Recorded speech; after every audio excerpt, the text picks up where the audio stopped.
Agents of wisdom, can you feel the weight in the air? Not the weight of the cross, but the silence that came after. The sky was still bruised from the darkness that had covered the land. The echo of Jesus' final breath still lingered like smoke, a death cry that made the earth groan, a veil torn, a sun darkened. But now, all was still.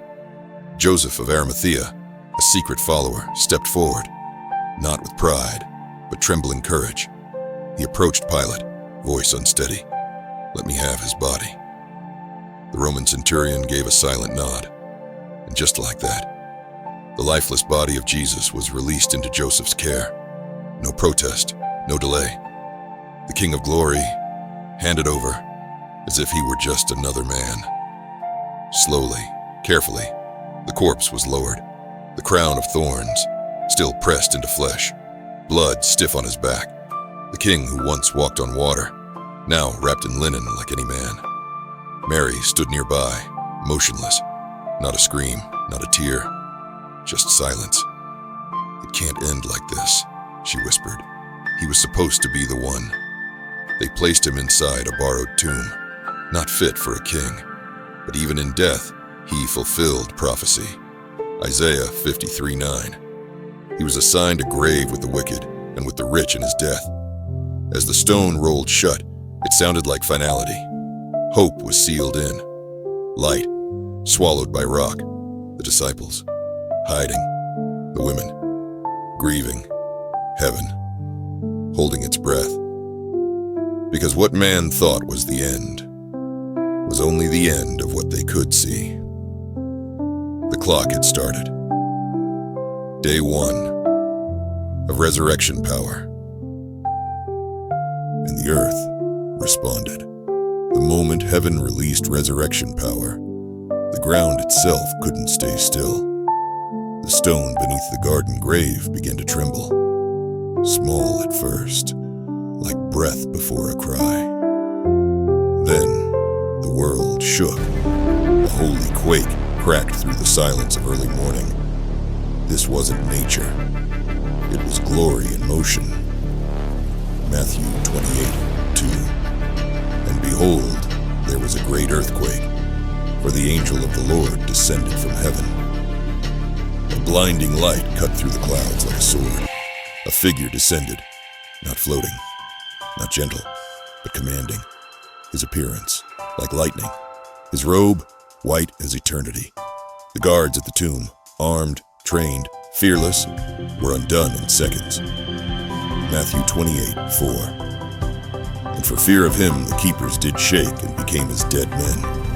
One dropped his spear, one screamed. The others couldn't even breathe. The angel, radiant and terrible in beauty, stepped forward.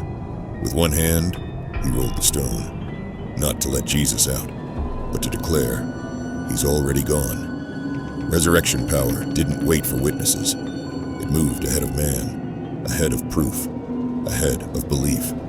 And now, the stone was rolled. The tomb was open. The body was gone. Death had been dismissed. But the world didn't know yet. Not the disciples, not Mary. But that was about to change, because heaven wasn't done speaking. They came expecting death, but what they found would change the world. The sun had just begun to rise, casting gold across the olive trees. The women walked slowly. Their hands held spices, but their hearts carried sorrow. Mary Magdalene walked a step behind the others, her thoughts heavy. Maybe I'll feel closer to him just being near his body. The tomb came into view, but something was wrong. The stone was moved, not slightly, not cracked, gone. John 20:1. She cometh to the sepulchre and seeth the stone taken away. Panic set in. They looked at each other. Then Mary ran. She didn't walk. She ran into the dark tomb. No body, just linen, folded, set aside with purpose. John 20:6-7. And seeth the linen clothes lie, and the napkin, wrapped together in a place by itself, and there, an angel. Luke 24, verse 5. Why seek ye the living among the dead? He is not here, but is risen. Silence, the kind that swallows the soul. Mary staggered back outside, her mind spinning, her chest tight. This wasn't grief. This was glory, but it was too much, too soon. And so, she wept, because the tomb was not only empty, it was full of unanswered questions. But heaven was about to answer. It wasn't a crowd. It wasn't a miracle in public. It was one voice, and it changed everything. Mary stood alone outside the tomb, her body trembling, her mind spinning. She had seen the angel. She had heard the words, "He is not here. He is risen." But her heart was still breaking. Her sobs echoed through the garden. She bent forward, gasping through tears, trying to steady the storm inside her. She turned back, just for a moment, and saw someone standing there. John 20, verse 14. She turned herself back and saw Jesus standing, and knew not that it was Jesus. The man asked, "Woman, why are you weeping? Whom do you seek?" She could barely look at him. Her voice cracked. "Sir, if you have carried him away, tell me where you've laid him." Then one word, "Mary." John 20, verse 16. Jesus saith unto her, "Mary." Everything stopped. Her breath, her sorrow, her fear. In that one name, she knew. She turned, eyes wide, heart racing. "Rabboni, teacher." It wasn't over. He was alive, and he came for her.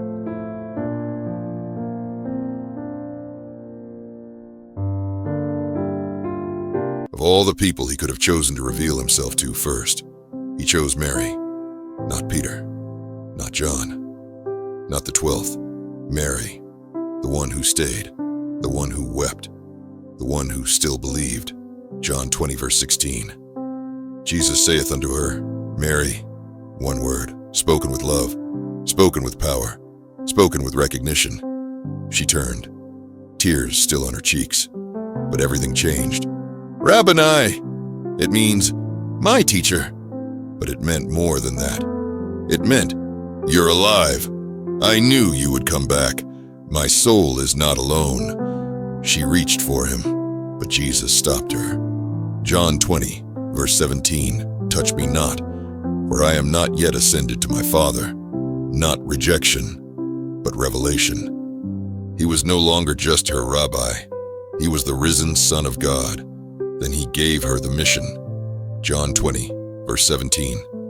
"Go to my brethren, and say unto them, I ascend unto my Father, and your Father, and to my God, and your God." Mary, once bound by 7 demons, became the first witness of the resurrection. She was the first preacher of the empty tomb, because resurrection chooses love over power, faith over fame, the faithful over the famous. Agents of wisdom, you've just witnessed what few dared believe. A tomb broken, a woman sent, a savior alive. Now it's your turn. Will you be a messenger like Mary? Will you carry this resurrection power into a broken world? Like this video if you believe Jesus is alive. Comment, "He is risen indeed," to declare your faith. Share this message with someone who needs hope. And don't miss part 2, where Jesus appears behind locked doors and faith becomes sight. Subscribe if you haven't already done so. You are agents of wisdom now. He is risen, carry the message. See you soon for part 2. And until then, stay eager. God bless you.